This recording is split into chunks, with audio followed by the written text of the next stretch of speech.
Well, the asteroid has hit Arizona State, and the dinosaur known as Herm Edwards out of a job. Arizona State fires head football coach Herm Edwards. This has really been coming for a couple of years. Arizona State's been under like perpetual NCAA investigation since Herm Edwards was hired. I mean, the guy was doing like anything that could be done wrong, he was doing it wrong. And it shouldn't really be a surprise. He hadn't been involved at all really in college football in like 25 years when they hired him, right? He was in the NFL forever, and then he wasted away at a booth in an ESPN studio somewhere for years. And then for reasons still yet to be explained to me, Arizona State, out of the blue, hired him as their football coach. Never worked out. They got out to a disastrous start this year, 1-2, I believe. And so they cut cords with Herm Edwards. He's out at Arizona State. But that's not really the point of this video. In the offseason, everybody comes up with these coaching hot seat lists, such and such coach is on the hot seat, and these coaches are on the hot seat, and if this person doesn't win this many games, they're going to get fired at the end of this year. And you know all the names that everybody talked about in the offseason. So now that we're 25% through the regular season, God, it sucks to say that, doesn't it? Regular season, 12 games long. We're about 3 games in for most schools. 3, 6, 9, 12. 25% of the way through the regular season. Let's take a look at some of these coaches who most of us, myself included, had on the hot seat this offseason. And are they still on the hot seat? Are they on the way to getting fired? Or have any of them saved their job? Let's start with some positives. What about Dino Babers? I heard from a lot of people that this could be Dino Babers' last year at Syracuse. I kind of bought into that too. You know, he's been living off of that one good year he had 4 years ago now, was it? Where they beat Clemson and he won 9 or 10 games or something. Other than that, the guy's averaged like 4 wins a year. He's been horrible. But they did beat Louisville. More on Louisville in a minute. I don't know that Dino Babers has done anything yet this year to expedite his firing. I also don't know that he's done anything miraculous. I don't know that he's anything he could have done within the first 3 games. So I kind of think whatever you thought about Dino heading into this season, you're probably still there with Dino Babers at Syracuse. I don't think he's hurt himself yet this year. Scott Satterfield at Louisville. He's done. Yeah, he's gone. Louisville, I don't know if there's a coach that the athletic director hates more than Scott Satterfield at Louisville. The athletic director's not like... Louisville hired Scott Satterfield, and literally like 6 months later, Scott Satterfield interviewed for the South Carolina job. He was like, yeah, I know I just got this job at Louisville, but let me just go over here to South Carolina and interview over here. Of course, he ended up not getting the job. They went with Shane Beamer. I have to talk about him in a minute. I don't know. So the AD does not like Scott Satterfield. They've then lost to Florida State, got blown out by Syracuse, not off to a good start. His winning percentage is pretty close to what the last guy's was before they got rid of him. He's got a losing record, I believe, by 2 games, Scott Satterfield. Just hasn't really done anything at Louisville. And because of the animosity between him and the AD there, I wouldn't be surprised if things go sideways for Louisville this year and they miss a bowl game, which is very likely. If you look at the rest of their schedule, I wouldn't be shocked to see Louisville get rid of Scott Satterfield. Neal Brown at West Virginia. Now, I've been joking for a while that West Virginia needs to fire Neal Brown. They can't fire Neal. Neal Brown's buyout right now is $20 million. $20 million. West Virginia doesn't have $20 million to fire Neal Brown. It's not happening. I feel bad for the West Virginia fans because, just like I've been saying for a year, Neal Brown doesn't know what he's doing. He's in over his head. He's a terrible Power 5 head football coach who can't recruit or hire decent coordinators to put a relevant product on the field. And that's what's happening. But they did finally get a win this year last weekend by beating Towson. But it doesn't matter how bad it gets for West Virginia this year. I mean, they've lost their biggest rivalry game, Pitt. Then they turn around and get blown out by Kansas. They still got to play Oklahoma, Texas, Oklahoma State, and Baylor. That's 4 more losses. That's going to make it 6 losses there. And we haven't even talked about TCU, Texas Tech, or Kansas State or Iowa State. I mean, it's going to be a horrific year for West Virginia. And they can't fire Neal Brown. It's $20 million. And that's not really anything against West Virginia. There's a lot of schools out there that would not pay a $20 million buyout. That's a lot of money, especially at West Virginia. I mean, because here's the thing. If they fire Neal Brown, who are they going to get? They're not getting an A-level coach at West Virginia, so I don't know if it's worth paying $20 million to get rid of Neal Brown. I don't think they will, but they should. But anyway, that's my thoughts on my buddy Neal Brown. Bryan Harsin, I still think he's going to get fired. I think Auburn's going to have a terrible season. I think Bryan Harsin's going to get fired. But I'm not 100% convinced. Not 100%. I don't know. For some reason, I'm starting to kind of change my mind a little. I don't know. I'm trying to talk myself into Auburn keeping Bryan Harsin. They're probably going to fire. If they can get Hugh Freeze, they'll fire him. They'll fire him in a heartbeat if they can get Hugh Freeze, I believe. And I think that's who a lot of Auburn people might want. But they'll probably fire him for Hugh Freeze. But, man, obliterated by Penn State this last weekend. Again, the boosters, we already know, don't like him, right?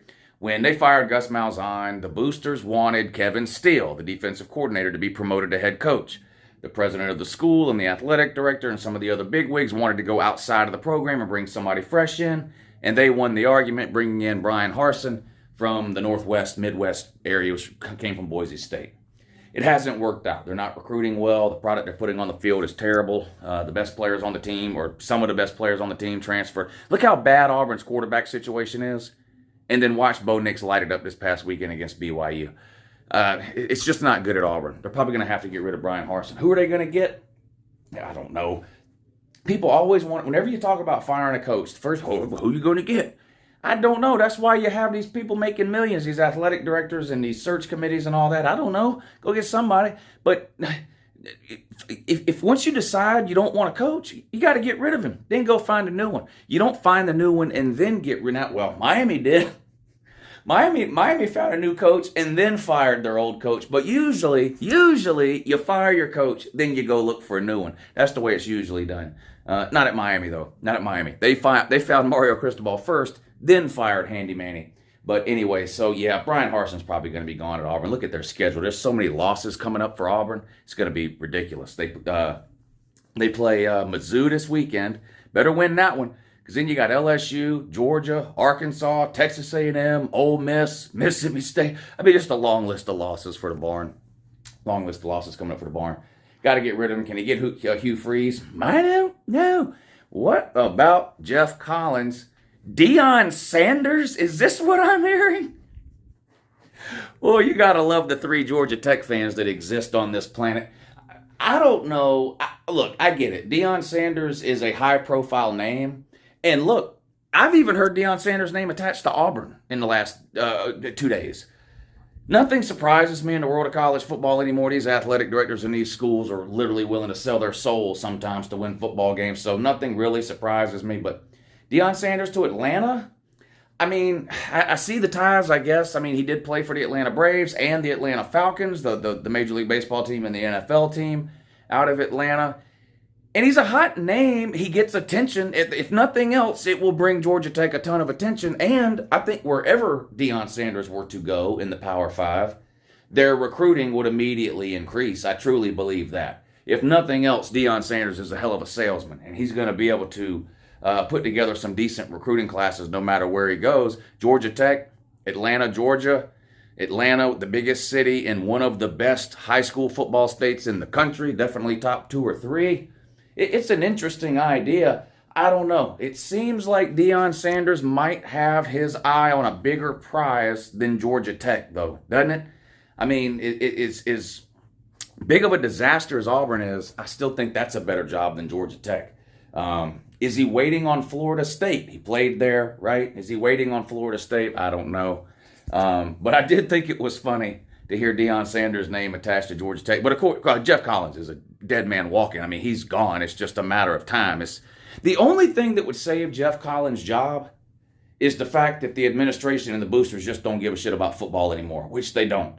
That's the only chance Jeff Collins has of keeping his job. Now, I'm of the opinion they don't care about football all that much anymore. I guess we'll find out how little they care as this season moves further along and Georgia Tech starts piling up loss after loss after loss. If Jeff Collins wins 2, 3, or 4 games this year, this is his 4th year. He's won 3 games every year he's been there. 3 games in 2019, 3 games in 2020, 3 games in 2021. This is his 4th year. He wins 2, 3, or 4 games this year and they don't fire him. That's your clue that Georgia Tech as an institution has just completely given up on football. So I don't know. I don't know if Deion Sanders, Neon Deion, prime time, I just don't know if that's something he's willing to endure.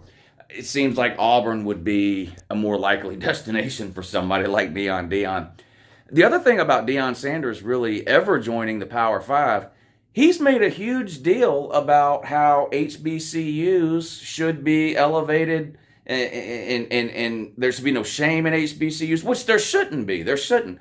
But he's made such a sort of big deal about the HBCU thing. I wonder how it would be viewed if he left the HBCU to go to the Power Five. He's kind of been railing against the Power Five model and praising HBCUs, and which is fine. I think that's great. HBCUs are great institutions. There's a lot of tradition there with some of those games and teams, and so nothing wrong with him wanting to coach an HBCU, and if he decides to stay there, there's nothing wrong with that. It'd be a lot of money he would be offered to come to the Power Five, and I'm just curious if he did come to the Power Five. I don't know, because he's made a big deal about sort of the differences between the Power Five and HBCUs and how he prefers the HBCU model and things like that. So I don't know. Very interesting when I saw that today, though. I wasn't going to make a video, but when I saw the Deion Sanders to Georgia Tech thing, I said, I can't not address that. I wasn't going to do a coaching hot seat or fire these coaches video 3 weeks into the season. But hell, we've already had a coach fired, Herm Edwards. So I guess it's never too early anymore to start talking about coaches being fired or who's going to get fired or when they'll get fired and what the buyouts are and when the buyout goes down to this amount or that amount. But Neal Brown needs to be fired yesterday. Won't be. Buyout too high. Jeff Collins getting fired sometime this year. Will not be the coach of Georgia Tech next year. Bryan Harsin, I'm 95% sure is going to get fired and will not be the coach of Auburn next year. Scott Satterfield, 80% sure he's getting fired and will not be the coach at Louisville next year. Am I leaving anybody off? Is there anybody I forgot? I don't know. Anyway, have a great day. Neon Deion. Please bring Neon Deion to Georgia Tech. I would love that.